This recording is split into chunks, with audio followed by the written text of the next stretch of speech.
Okay जी, तो जो हमारे 4 इन्फ्लेमेटरी डिसऑर्डर रह गए थे एक्सटर्नल किनाल के, वो कंप्लीट कर लेते हैं, जिसमें सबसे पहले आ जाएगा eczematous otitis externa. Eczema normally होता है जब कोई हाइपरसेंसिटिविटी रिएक्शन हो ना हमारी स्किन के ऊपर, रेडिश रेडिश रैश से बन जाए, तो उसको हम एक्जिमा कह रहे होते हैं। तो इसके अंदर भी यही हो रहा है कि हमारा हाइपरसेंसिटिविटी टाइप 4 होगा किसी भी इन्फेक्टिव ऑर्गेनिज्म के अगेंस्ट, या फिर कोई जो ड्रॉप्स वगैरह हमने एयर ड्रॉप्स दिए हैं किसी पेशेंट को, कॉर्टिकोस्टेरॉइड्स वगैरह या फिर नियोमाइसिन वगैरह, ठीक है, उसके खिलाफ रिएक्शन हुआ है सेंसिटिविटी टाइप 4, जो कि delayed cell mediated hypersensitivity reaction है, ठीक है। तो इसके अंदर सबसे पहले पेशेंट प्रेजेंट करेगा इंटेंस इरिटेशन के साथ, बहुत ज़्यादा उलझन के साथ प्रेजेंट करेगा, साथ में अंदर छोटे छोटे वेजिकल देखने को मिलेंगे, दाने देखने को मिलेंगे, और अंदर से डिस्चार्ज निकल रहा होगा, वाटरी सा डिस्चार्ज होगा, और साथ में हमें क्रचिंग देखने को मिलेगी। जब डिस्चार्ज अंदर कान के अंदर सूख जाएगा तो क्रच बन जाएंगे, क्रचिंग देखने को मिलेगी। तो उसका ट्रीटमेंट हम क्या करेंगे, सबसे पहले हमने ड्रॉप्स जो दिए हुए हैं जिसकी वजह से हमारा हाइपरसेंसिटिविटी रिएक्शन हो रहा है उसको विड्रा करना है, और उसके साथ हमने स्टीरॉयड क्रीम दे देनी ताकि जो हाइपरसेंसिटिविटी रिएक्शन है वो थोड़ा थम सके, ठीक है। उसके बाद हमारा आ जाएगा सिबोरिक ओटाइटिस एक्सटर्ना। आप लोगों ने सिबोरिक डर्माटाइटिस एक कंडीशन पढ़ी होगी माइक्रोबायोलॉजी के अंदर, जो फंगस कर रहा था हमारे स्काप के अंदर, जो सर का एरिया उसके अंदर हमारे थोड़े थोड़े स्केल से बन रहे थे, वाइटिश येलो से स्केल बन रहे थे, ठीक है।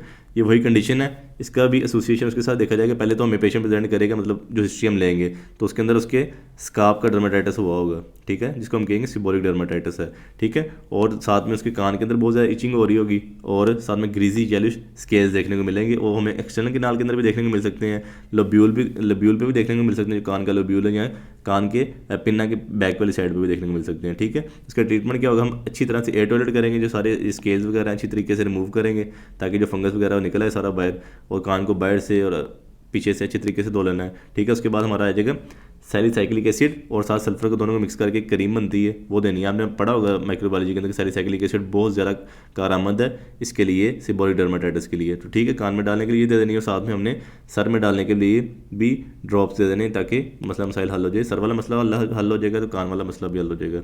उसके बाद हमारा न्यूरोडर्माटाइटिस आ जाएगा। ये असल में ना एक तरह का साइकोलॉजिकल डिसऑर्डर है।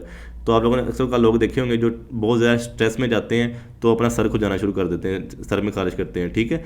तो ये एक तरह की कंपल्सिव स्क्रैचिंग है, मतलब मजबूरी के तहत स्क्रैचिंग करता है पेशेंट, क्योंकि उसको जब स्ट्रेस में जाता है तो उसके कान में खारिश होती है, कान में खारिश करता है, स्क्रैचिंग करता है, तो मतलब जो उसकी प्रोटेक्टिव लेयर स्किन है उसको पहले डैमेज करता है। जब डैमेज होगी उसके अंदर फिशर्स बनेंगे, फिशर के ऊपर आपको पता है सुपर इम्पोज बैक्टीरियल इन्फेक्शन हो जाएगा। सुपर इम्पोज बैक्टीरियल इन्फेक्शन होगा तो वो डिफ्यूज ओटाइटिस एक्सटर्ना होगा, जो हमने लास्ट वीडियो में पढ़ चुके हैं, ठीक है।